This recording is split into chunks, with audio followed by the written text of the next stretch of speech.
animal, talks like an animal, must be an animal.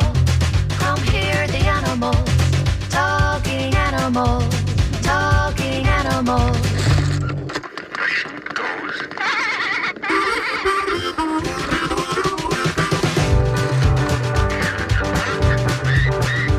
It walks like an animal, talks like an animal, must be an animal. Come hear the animals, talking animals, talking animals.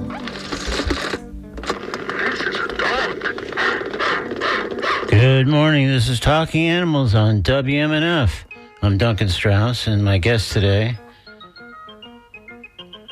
will be Glen Hatchell, returning for the 12th, mind you, installment of Ask the Trainer. If you've caught some of the past installments of Ask the Trainer, you know we do this about every 3 or 4 months, first of all, and you recall that it revolves around inviting listeners to call in with questions for Glen about their dogs or their cats' behavior. Until his retirement not long ago, Glen served as a behavior and enrichment manager at the Humane Society of Tampa Bay.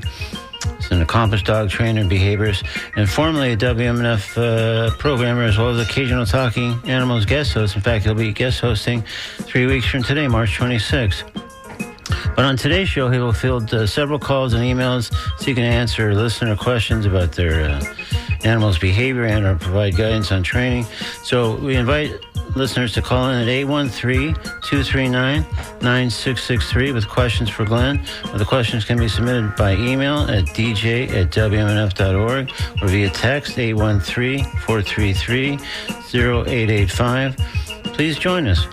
By the way, we've learned over the 12 times we've been done this before that phone calls tend to be the most effective way, just because they enable Glen to ask follow-up questions of the caller and find out more about the particular issue and kind of better calibrate his recommended solution or suggestion. Still, for listeners unable to call or just prefer to write in, we also aim to incorporate questions submitted by email, again, dj@wmnf.org or via text 813-433-0885. So feel free to call or email now while Glen and I talk for a few minutes, because we always talk about something off the top of the show. And in this case, I think it's going to be socialization, if I'm not mistaken. Glen, is that right? Good morning, Glen, first of all. Good morning. It's good to see you again. Good to see you. Welcome back. It's great to again have you in the studio and talking face-to-face. The first several times we did this, we weren't lucky enough to have that arrangement, so I feel lucky that we do now. Yeah, it is fun to come in here and do this. But yes, we're going to talk about socialization today. It's a... Well, what do we mean when we say that? Well, exactly. And you hear people talking about, I need to train my dog and I need to socialize my dog. Now, as always, I'm talking dog-centric, but this really applies to a lot of animals, which we'll find out as we discuss more during the show today. But there's an aspect of training that I think of as teaching a skill. So that could be sit, stay, something very specific that you want the dog to do when you request the dog to do it. Yeah. So I like to call those cues. We're giving them cues, not commands, because we're not commanding them to do something. We're saying, hey, if I do this, this is what I want you to do. So let's use sit, for example, of using, okay, great, my dog knows how to sit. Well, if somebody comes walking by and gets all excited, is your dog going to sit or is your dog going to jump up on that person? So there's an aspect of skill development that goes with training that it's important for every dog to know. And that comes, that comes into play with the certified... Why am I drawing a blank on the AKC? The Canine Good Citizen. Okay. I drew a blank. Sorry, I wasn't quite sure where you're going with this. I realized that, yes. But yeah, I just couldn't think of Canine Good Citizen there. But it's a test of skills. And now there's still a certain, in a clean environment, I'll say, is how that test is. All great, important things for a dog to know. But if your dog knows how to sit when you're there at home, but if you're out in public, your dog is worried, concerned, overwhelmed by everything. This is where we start getting the difference between the way to think of training and socialization. So I'm going to go ahead and start at the beginning with, sorry, I bent down there for a second, with 3 books with 3 different definitions of socialization. So we're going to start with a book called Decoding Your Dog. One of the reasons I like this book, it was written by it's from the American College of Veterinary Behaviorists. So these are people who not only have a veterinary degree, but also a behavior degree. And it's a very interesting, detailed book for someone who is in the business. But for the average dog owner, it would be deep for me if I didn't do this on a regular basis. Oh, yeah. It would not be one that I would go for. But the only reason I'm going for it at the moment is because I want to begin with their definition that socialization is a learning process during which an individual dog learns to accept proximity to various other species or to individuals of her own species. Now, I'll accept that as a definition, but it's a very narrow definition when I think of it as from a companion animal aspect of having a dog living in the house. Yeah. So another one of my favorite people is Patricia McConnell. She has written a number of books, and one of them is called The Other End of the Leash. And in her bit of socialization, she talks about it within personalities. She says researchers have found strong evidence of environmental influences, if puppies weren't exposed to humans during early periods of socialization, they grew into adults who were always nervous around new people. Cat behavior found kittens from bold parents would react shyly to newcomers if they hadn't interacted with humans when they were young. So pretty much all of the evidence shows that in all complex animals, that personality is a result of the interaction between his or her genetics and the environment. So it's kind of knowing yourself and then knowing how to react, behave in a larger context. Yeah. So when we think of socialization with the dog, well, actually, let me finish with the third here. This is from Marty Becker. The name of this book is From Fearful to Fear-Free. And I think they really, summarize the other 2 up in a way that all of the interactions, well, let me back up one fold. The world unfolds as his eyes and ears open, receives more human handling by different people, learns lesson about his world by watching his mother, interacting with the environment and the people in it, and playing with his litter mates. So this is talking about puppies here.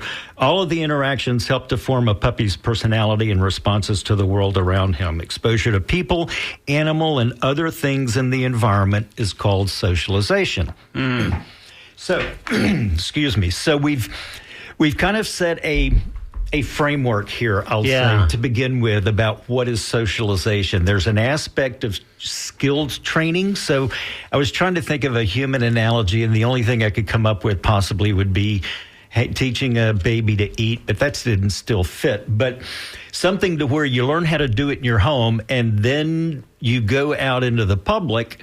You know, even as a kid when you're growing up, you may be comfortable doing something at home, but all of a sudden, if you went to a restaurant, sometimes you didn't act like you knew what your manners were at the table, for example. So those are the kind of things that I think of from a socialization aspect of we need those skills that will allow you to be in control of the animal, but we want the dog to experience everything that's around the environment. And to be able to kind of function well in that larger environment when you step out into that world, just like the analogy with the kid, like learning how to eat or do something, going to a restaurant. Exactly. Yeah. Yep. Cool. All right, well, let's just remind people who might just have tuned in. This is Ask the Trainer. The voice you're hearing, other than my own, is Glen Hatchell, the trainer in question. This is Ask the Trainer, a thing we do every 3 or 4 months here on Talking Animals, where you're invited to call in or email in or text in with a question about your dog or your cat's behavior. And other animals, too. Occasionally we've had other animals, primarily dogs, sometimes cats. But wide open for any kind of behavioral or training kind of questions. You can call 813-239-9663. You can email those questions to dj@wmnf.org, or you can text them to 813-433-0885. So we do have one question right off the bat here, Glenn, that might tie in directly to what you were just addressing there in terms of socialization. So this one says, we adopted a female dog between 3 to 5 years, bully mix. She was the owner surrendered due to aggression at Hillsborough County Pet Resource Center. The first week we had her, she barely made a sound, no barking. In subsequent weeks, she has become a fierce barker, but under certain circumstances and not when she is alone. That's been verified, apparently. It says parenthetically here via nanny cam. Fierce barking with neighbors' dogs on the other side of the privacy fence. They cannot see each other. She is not reactive when leashed walking. Curious, but no pulling or barking. With certain people, she seems to have instant dislike. For others, complete opposite, total acceptance. We have not allowed her near children. They set off barking. She is fairly obedient, seems to have been well cared for in her previous life. What is the best way to curtail her 5-alarm barking? How can we cautiously expand her social life? Should we have her evaluated? So that's the question to kick off today's edition of Ask the Trainer. And that is, I think, just so common to what many people experience when they adopt a dog from a shelter. You may or may not know anything about the dog in the past. So at least in this case, we know it was an owner surrender. That's the first bit, due to aggression, but owner surrender, which means the dog, well, we're going to make some assumptions here that I may say it means, but it doesn't. But so we're going to assume the dog used to live in a house, is used to living in a house. Okay. So that's a good thing to begin with. What we don't know right off is, well, what do you mean by aggression? We don't understand the context at all of what that aggression is. Is it towards where does it happen? What does it happen, towards? Does it only happen at certain times? Right. There could be a million questions. But thinking, though, okay, somewhere there was some aggressive behavior that the people who had the dog couldn't handle. So that we can use that as a premise going forward. So if we think about, she didn't make a sound, no barking, that is pretty typical of kind of the rule of 3, of the 3 days, 3 weeks, 3 months of an animal that's getting acclimated in a new home. That within the first week, because they don't know they don't know what to expect next, especially for a dog, that they can be a little timid because they, let's say, don't want to do the wrong thing. Or get scolded for something, because again, we don't know what their past was. Sure. So we don't have any idea what their reaction is. A lot of guesswork involved. Exactly. Yeah. But so what we now know, though, is that there's fierce barking with a dog on the other side of the fence. So but they can't see each other. So that can be something that can really bring a lot of arousal from dogs. They smell, they get all the sensory from smelling the other dog. They can hear the other dog, but there's no visual. So they don't know if they're looking, you have to assume they don't know if they're looking at a Great Dane or a Chihuahua on the other side of the fence. Right. I don't know if that's true or not, but we're going to assume nothing visual to exactly. go on. Yeah. But the good thing, though, in this is that she's not reactive when being walked on leash. She's curious, but no pulling or barking. That's basically exactly what you want from a dog. Sure. Now, so that's a really good thing that we see there. Of course, what we don't know at this point is if they got closer, what's the dog going to do? And that's part of the exploration. Have not allowed her but near children because they set off barking.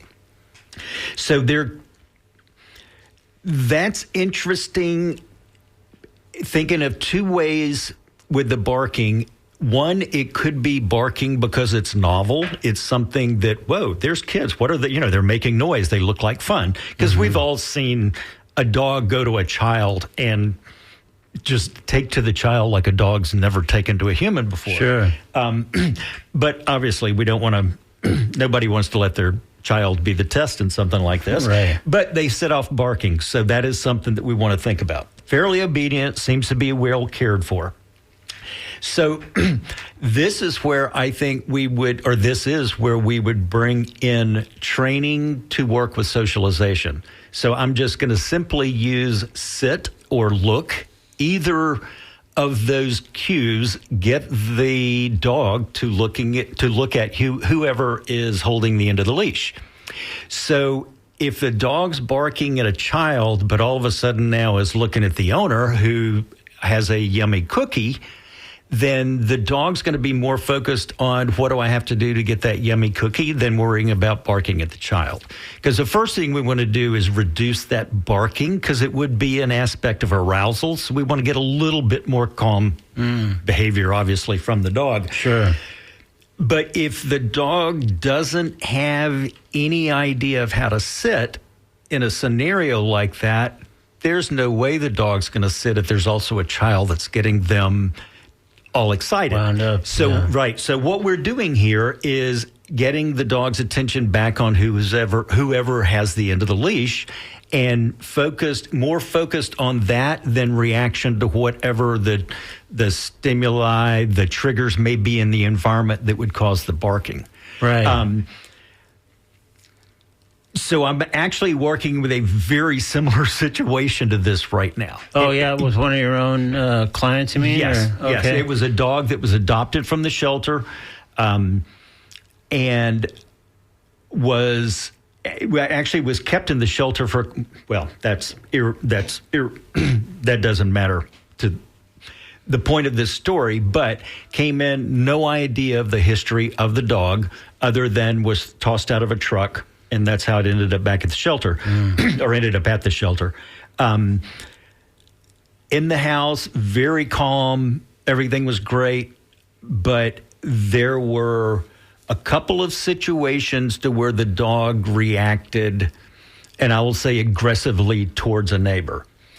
But we were able to break it down into a context that the neighbor would come in through the back versus coming in through the front. He was very large, very boisterous, and would just come blasting in with no regard to the fact that there's a new animal in the house. Sure, yeah. And in that case, we were really able to put it in the context of Ryder does not like Bobby, plain and simple, because we've had other people, the pool guy, no issue with the pool guy. So that's part of, at the beginning of, I think it was this email, that context, the context could be, in the case of this dog coming with aggression, it could be with other dogs. It may be that let's take it on a very dog side. Let's say that they live in an area to where everyone had a privacy fence and there were a lot of deed restrictions. And the dog that they had, because as we've seen from the email, fierce barking with a neighbor's dog on the other side of the privacy fence. Yeah. So maybe the only aggression that was going on was this loud barking on the other side of the privacy fence, but where the people lived before, it was a problem, so they ended up surrendering it as due to aggression, when really there may not be aggression there. So that's where so should we have her evaluated? And we've spent a lot of time on this one, but there is so much behind this, like I had said. Yeah. Oh, so what you didn't see, because I was able to look at things while you were getting ready for the show, there actually was a follow-up information with this. One of the reasons that people decided to adopt this dog is the people who surrendered it said that the dog lived with cats and ferrets. So to me, that even narrows down the context even more. Sure. Because we don't have, I mean, out on a walk, there's curiosity, but there's not reaction. There's no pulling. There's no barking. So that's part of as you have a dog evaluated, you start working through things. And this is what I'm working through with Ryder right now, of just continuing to probe and trying to get down to, okay, what happens and when does it happen? Yeah. And what's happened before. And what triggers it, or who triggers it. Yep. Because if you've gotten along with cats and ferrets, that's a kind of important piece of information, it seems like, to sort of piece this together. Yeah, I mean, to me, that immediately rules out any sort of, I'll call it small animal prey drive, aggression towards small animals. Sure. So then it's kind of like, well, if there's no reaction or aggression towards those, it doesn't make sense.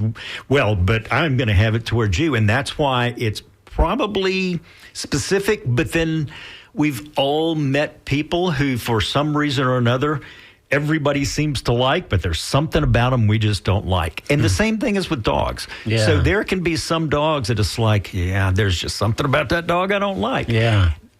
Don't like the cut of his jib. Yeah. Yeah. Yeah. So nice reference there. So there's always going to be things we don't know because they can't tell us. Yeah. But we can keep. So would you, under this direction. circumstance, especially since you're working with, sounds like a client or a dog that's got sort of parallel set of experiences, would you, in answer to the question what this emailer has posed, would you suggest an evaluation, or what's next? Perfect. Simplest. Thank you. Talk to the vet if you haven't already. Okay. And I'm going to presume that it's a vet who also looks at things from behavior aspect. And not necessarily a veterinary behaviorist, because I don't think there's any in the Tampa area. But in something like this, because we don't know the aggression, and with my thought of she barks at kids on the leash, I would at least get a veterinary input, a medical input on their recommendations, thoughts on medication. Just to it make may sure. not be, but at least, go the medical route first with. Okay. And just make sure that things are good there.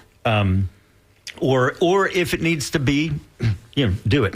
Now, obviously, if you know someone who has small kids, the approach would be, and this is what's called desensitizing, but and others I think have called it exposure therapy, to where, let's say that you've got a child that's on the sidewalk and the dog approaches to the point close enough to where she sees the child, but not so close that she barks.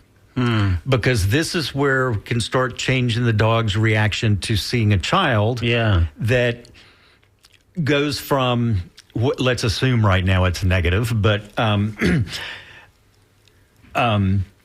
we want to start changing that, or at least reducing, in my mind, immediately reducing the arousal reaction towards the child. Yeah.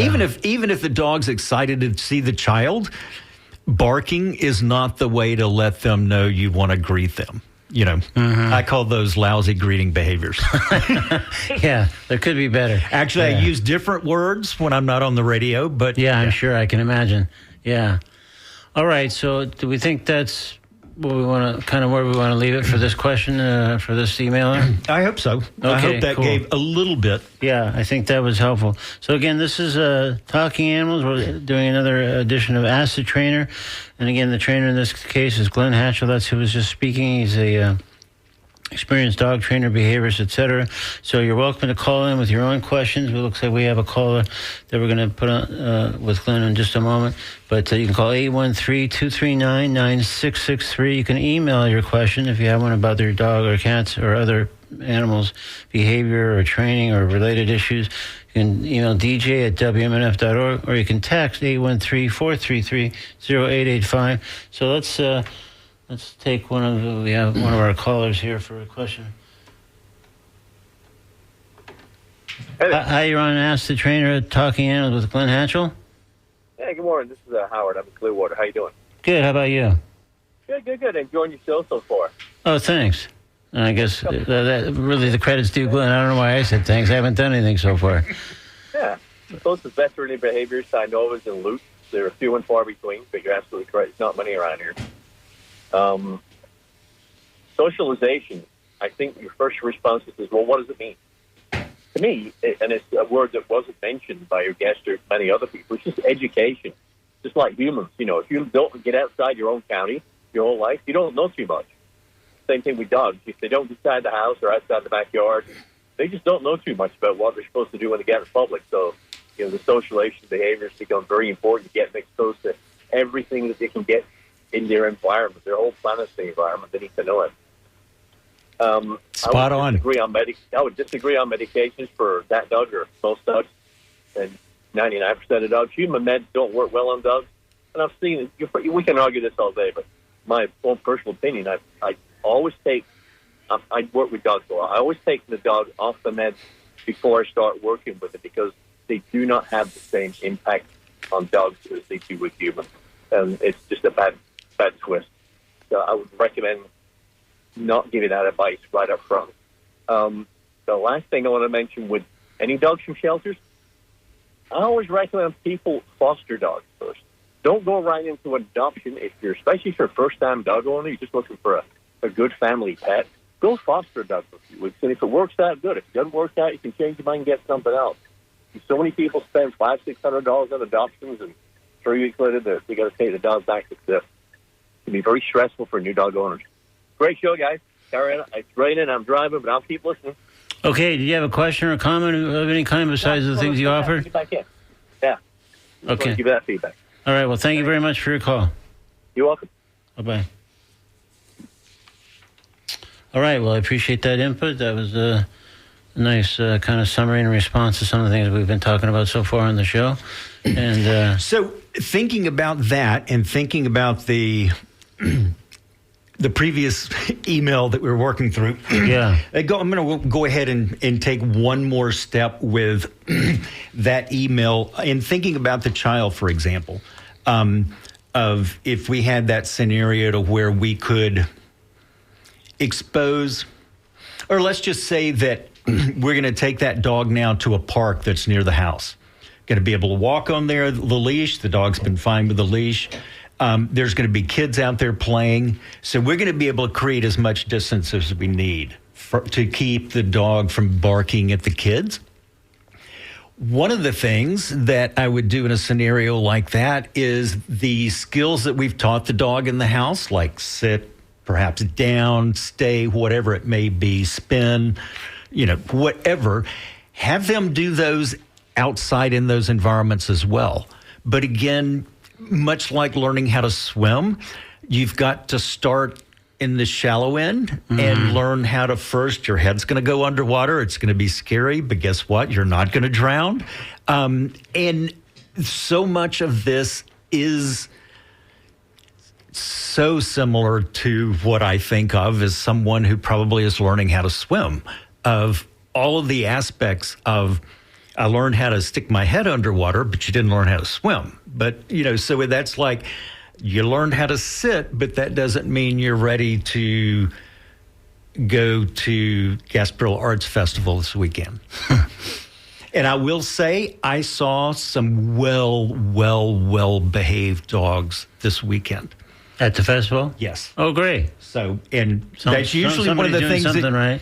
That's usually one of the things that drives me crazy when I go to something like that. Yeah. Is that I look at all of them and want to start. I want to stay correct them. I guess maybe it's be judgmental, but it was really, really encouraging to see. Oh, that's really great. Okay, so again, this is Ask the Trainer with Glen Hatchell on Talking Animals on WMNF. We're going to take a call at the moment here. But if you'd like to get in on this, typically what happens over all the times we've done this is we urge people, we invite people to call in and email in and text in. And that kind of slowly but surely happens, and then we get a flood right at the end, and unfortunately we often run out of time. So I encourage you, if you're thinking about calling in or emailing in or texting in with a question about your dog or your cat, their behavior, their training, some other element, I wouldn't wait, just because we'd love to get to everybody who's interested and could use Glen's input and help today. So 813-239-9663, email dj@wmnf.org, or text 813-433-0885. And let's have another caller join the conversation. Hi, you're on Talking Animals with Glen Hatchell on Ask the Trainer. Hi. I have two dogs. One's a 16-year-old Shih Tzu, and the other that I've had since he was 6 months. And the other is a teacup poodle that's about 6 years old. She's a rescue, and I've had her since July. Every morning there are about 4 of us, at least 4 dogs, and 2 prams that walk at Crest Lake Park in Clearwater. And my question is, the poodle had never been housebroken or on a leash or anything before I got her, but she learns fast. But when we cross, there are 2 bridges that we cross over the water, and because it's early in the morning, a lot of ducks will roost up on the side. And once one of the dogs starts barking, they all start. Mm-hmm. And I'm wondering if there's some way. And because the poodle is so small, she only weighs 7 pounds. When we go around and we end up seeing more ducks, they're Muscovies, so they're quite large. And she wants to lunge at them as though she's, Mighty Mouse. Mm-hmm. So I'm wondering what I can do to start correcting their behavior so that one dog doesn't set off the whole crew. That is what I have found over the years one of the biggest challenges, because in my experience, the 2 things that get dogs most excited are people and another dog. And once one dog starts barking, it really will trigger. So what you want to look for here, which could be a challenge, is there's usually one dog who barks first. Yes, that's the one that's in the pram.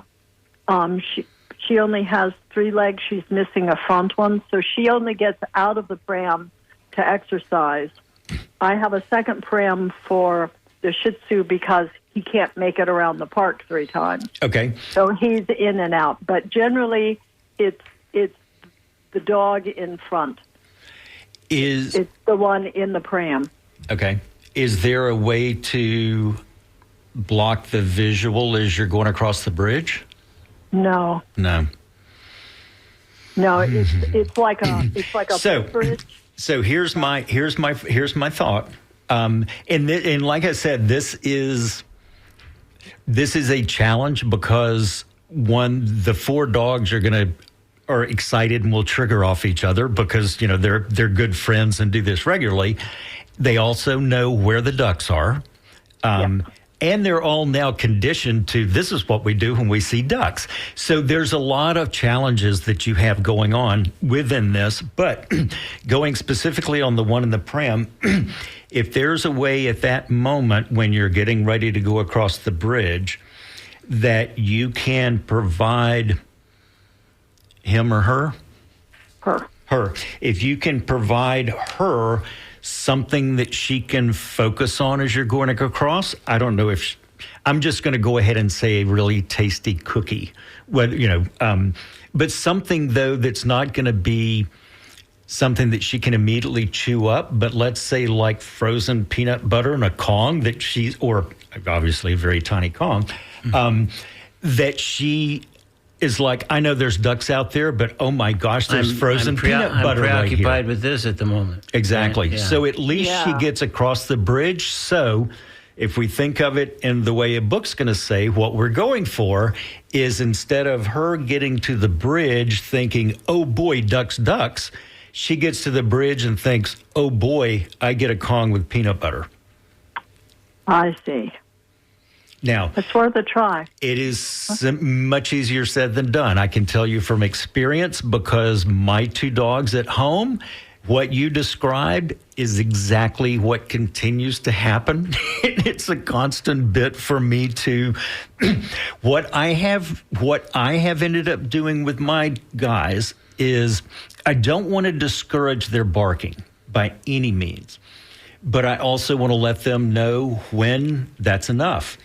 So over time, when they start barking, I will just immediately say, "That's enough. Good job." And they've gotten to where now. Granted, I mean we're talking months. So, yeah. And there were at different times treats involved here, not always, but I wanted them to bark, so I just went ahead and gave them a verbal reward, verbal praise of "good job. That's what I wanted you to do, and you don't need to do it anymore." Now, I will tell you, if it's a duck, they're not going to stop quickly. Ducks are big triggers for my dogs. Yeah. So, well, they are for the poodle. The Shih Tzu by himself always has ignored them. He's ignored those. He ignores squirrels. It's like they can cross in front of his path. Could care less. And he could care less. But when the poodle is there, she's like, "Let me at him. Let me at him." Yep. And there's part of the dynamics of, when you add another one into the mix, all of the behaviorist personalities change a little bit. Yes. And they all learn each other's bad habits as well as their good habits, unfortunately. It's much easier for them to pick up the bad habits, that's for sure. Yes. Or what we think are bad habits. They think they're doing great. Yes. It all depends on the perspective. Yeah. Well, thank you very much. All right. Thank you so much for your call, and take care. Good luck. Thanks. Take care. Bye. You. Again, this is Talking Animals. We're doing Ask the Trainer with Glen Hatchell. You're welcome to call in with your question about your dog or cat or even other animals' behavior at 813-239-9663. You can email TJ at WMNF.org or text 813-433-0885. Next week on Talking Animals, my guest will be Michael Schneider, a commercial pilot who combined his passion for aviation with his dedication to animal welfare to start Pilots to the Rescue, a nonprofit that transports at-risk animals from under-resourced shelters, takes them to rescues where they can be cared for, fostered, and ideally adopted. And Pilots to the Rescue is currently celebrating its 10th anniversary. So look forward to that conversation with Michael next week. In 3 weeks from today, the host will be Glen Hatchell. I'll be gone that day, and Glen will be hosting the show. And you wanted to give us a brief synopsis of what you at least anticipate the conversation will be? Well, if you had tuned in, or if you happen to have heard, whenever it was I sat in for you over the last few months, I had Karen Pleschia and Mariah Shesky on with me, and the three of us are going to be on again, and we're still deciding what we want to talk about. It could very well be hook into socialization, at least loosely. Exactly. I think we'll probably continue conversations right along this line at that time. That's great. So something that popped in my mind, because meds, there are different school of thoughts on medication. And our caller previously was talking about his approach with it. When the ASPCA started the Behavior Rehabilitation Center just north of Asheville, North Carolina, one of the things that they did immediately when a dog came in was put them on medication.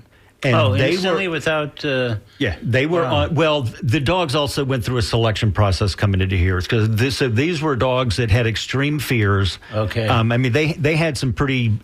They had extreme fears. That's why they ended up at the Behavior Rehabilitation Center as opposed to one of the other temporary centers that the ASPCA would have. Okay. But before, so as they go through the program there, and this may have changed a little bit, but as they're going through the program, the dogs are titrated off of the medication before they're adopted. But because of the behavior modification, there is an approach that they use that is I don't want to say medication for it, but it's absolutely a balance in it. Now, one of the differences in that environment is it's a rehabilitation shelter center. I mean, it is designed specifically for that. It's not our home. So I say that thinking about, we've talked about certain things here, but every dog is an individual. So what fits for one might very well fit for another one, but that doesn't mean it's not all interchangeable parts. Exactly. Yeah, gotcha. All right, with that in mind, let's take a call and get someone else part of Ask the Trainer. Hi, you're on Ask the Trainer with Glen Hatchell on Talking Animals on WMNF. Hi, yes. I have a question about my two dogs. Okay. So I have a big boy, a 95-pound Pitty Pointer mix. He's super laid back.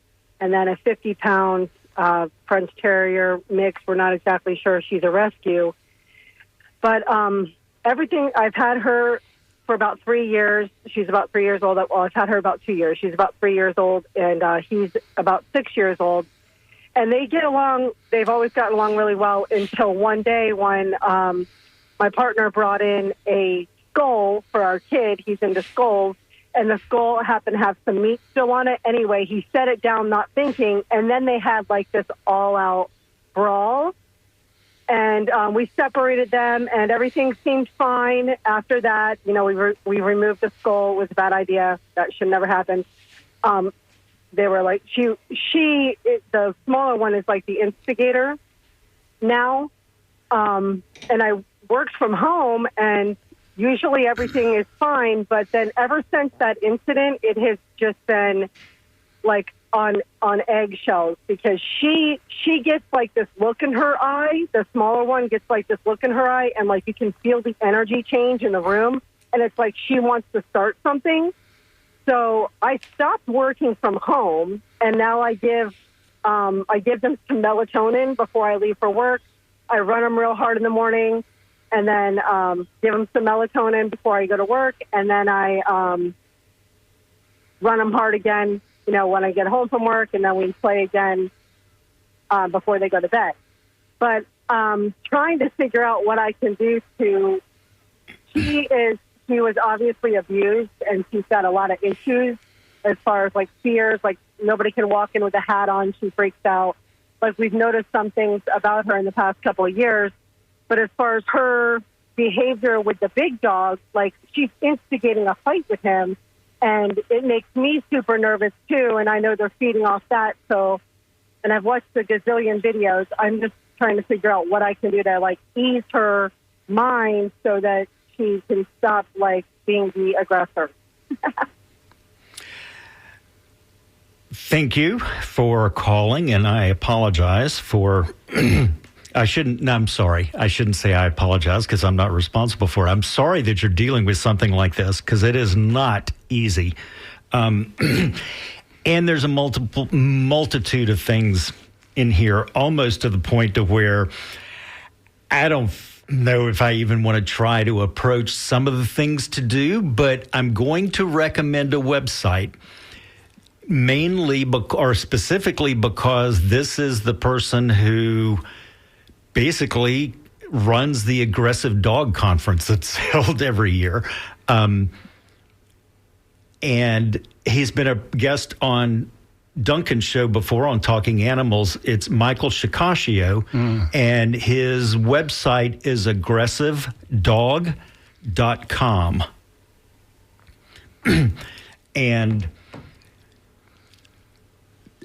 Michael's, well, when I first became aware of Michael, and that's really his specialty, is dealing with intra-home dog aggression. So there's a lot of layers to what you've said there, because since that moment, as you said, you know, certain things have changed, which obviously are the dynamics. So there's going to be a process of isolation between them, kind of, you know, trying to bring them back together. But, you know, this also ends up into an area that I'm going to kind of say maybe send an email and I'll get Karen and Mariah to talk about it in 3 weeks, because they both work with Michael at the Aggression and Dog Conference. So, okay, so hopefully that's helpful. Boo! I was hoping not. They get along for the most part. I mean, they get along. They do get along, and as long as she has her melatonin, everything's good at home. They're good, but it's just those incidences where I have to make sure before a fight happens, because he's really big. He doesn't want to fight, but he could really hurt her. Yeah. Well, she keeps bringing up the freaking skull. That's the problem here. Yeah. That is the main issue, and it's a very bad day. All right, well, check out that website. I hope that presumably it's going to be very helpful, and it sounds like you can help navigate further in. Besides the fact that you had to change your work routine and give them melatonin before you leave. I mean, you're obviously doing everything you can, but the website may have additional guidance on what you can do to further sort this out and resolve this. So thanks for your call. Okay. Thanks. Okay. Bye. All right, let's get to a cat question in our remaining moments. We're at the tail end of Ask the Trainer again with Glen Hatchell on Talking Animals on WMNF. If you, we're nearing the end of our time, but we can certainly try to squeeze in some more questions / answers at 813-239-9663. Email dj@wmnf.org or text 813-433-0885. So this emailer says, when we moved, we brought inside a young feral cat we were feeding outside, maybe a year old. Our existing 5-year-old rescued cat was not happy. We did the process of keeping the cat in separate room for some weeks. When we let her out, she approached the older cat seemingly in a friendly way. The older cat screamed and swiped at her, and it went downhill from there. Initially, they could not be in the same room without screaming at each other. I started giving them temptation treats at the same time and gradually placing the treats closer and closer. We're at the point where they get the treats within a foot of each other, and when distracted by the treats, do not yell. They can be in the same room now without screaming if there is some distance between them, but they will start wailing at each other if they get too close without the distraction of treats.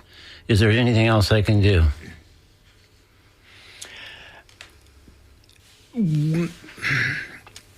It sounds like there's some good progress being made, because they can be in the same room. It's just that they end up getting close without the treats. So my thought would be,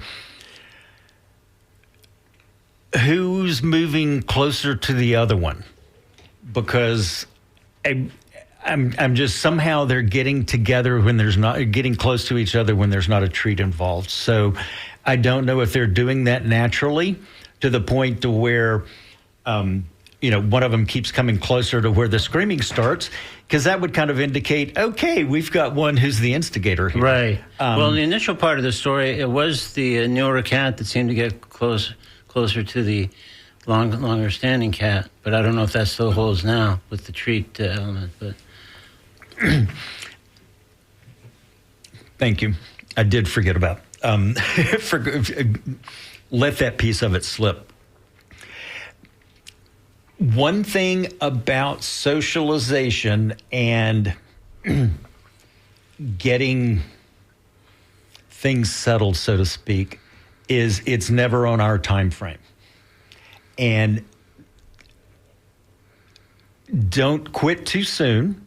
Things have been working till this point. It's just now it sounds like there's a point where, okay, we're getting stuck right here. Yeah. It may just be the cats having some communication to decide whether or not they can do it.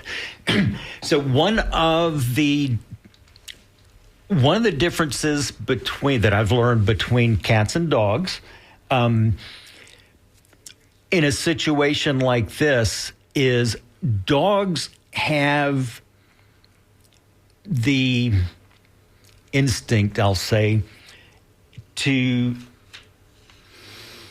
defuse a tense situation. Cats don't. Cats are either going to avoid it or engage. So there may be some natural cat stuff that's happening here. Natural as far as, that natural communication of them trying to work through it. I would not try to eliminate temptations in that case anytime soon.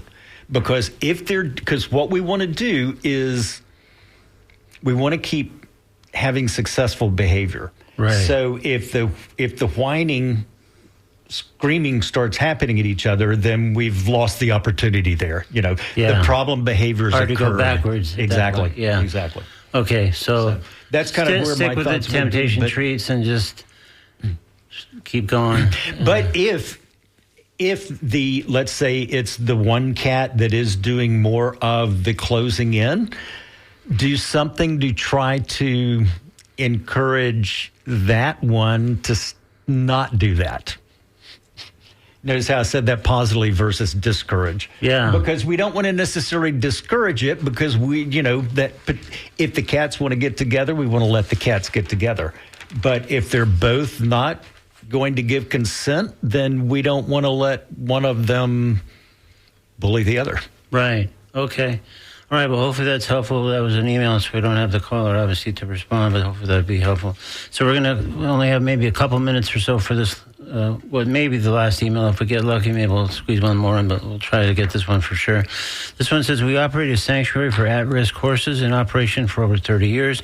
When you open your heart and your home to animals in need, it becomes a field of dreams, quote-unquote, kind of thing. Build it and they will come. Consequently, not only have we taken in horses, we've also taken in dozens of other animals, including but not limited to nearly 30 dogs over the years. All that to say, I am not inexperienced. We recently took in a terrier-type puppy from a local animal control. Horrible situation. Henry has been with us for 8 months now. He's now 16 months old. We have 4 other dogs, mixes of ages and breeds, all very well behaved, all get along perfectly. Henry, however, is exhausting to all of us. That's all caps right there.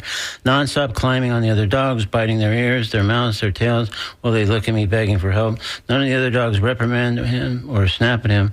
They just tolerate this little obnoxious tornado while literally whining for me to get him off them. And any and all reprimand from us is met with Henry looking at us like, that's hilarious. And then he goes right back to terrier mode. He's lucky he's cute. Thanks for any advice. I would get a trainer. I would probably look at ccpdt.org for some sources there. Can you say that again slowly? Sorry. ccpdt.org. Okay. Certification Council for Professional Dog Trainers. And that probably has them by geography, amongst other things. So correct. If she's different part of the country, she could look for a trainer. Yes, exactly. I was just assuming was here local, but you're right. I forgot. We're on WMNF.org around the world. Okay, so get a trainer and... Yeah, and so that was a quick answer, but this is, if we think about something that I think I'd mentioned earlier about learning how to sit. You can learn it at home, but then you have to, when you go to a restaurant, you're sitting there. There's a little bit different social aspect things that you're going to do in a restaurant that you wouldn't do at home. And this is kind of an opposite in a way that we've got a dog here who's really, really excited, but is so excited that we can't get those behaviors such as sit to happen. And some dogs, every dog's an individual. Some are at extreme levels. So there are different ways. There's different, and this, I think, also plays into, there's a training aspect and there's a socialization aspect here. We want to get the skills that the young one needs, but also continuing to have that interaction with the environment, because with that much energy, I guess there's two ways to look at it. The environment could be generating that energy, but take advantage of it and use that energy to wear him out. One of the thoughts that I have, it could be that he's getting a lot of physical, but not mental. So I might think more of feed him in cardboard boxes, things where he's really got a job to do. Okay. So unfortunately, we're at the end of our time here with Glenn, but that's been Glen Hatchell again for another edition of Ask the Trainer. And again, he will be actually hosting the show in my absence 3 weeks from today, March 26th. That's again Glen Hatchell. Also, next Wednesday, we'll have Michael Schneider, founder of Pilots to the Rescue, which again flies animals from under-resourced shelters into other rescues where they can stand a better chance of being cared for and adopted. And coming up momentarily, it's The Conversation, the great show hosted by Mario Nunez and Joe King Carter. Stay tuned for music after that. It's WMNF Tampa.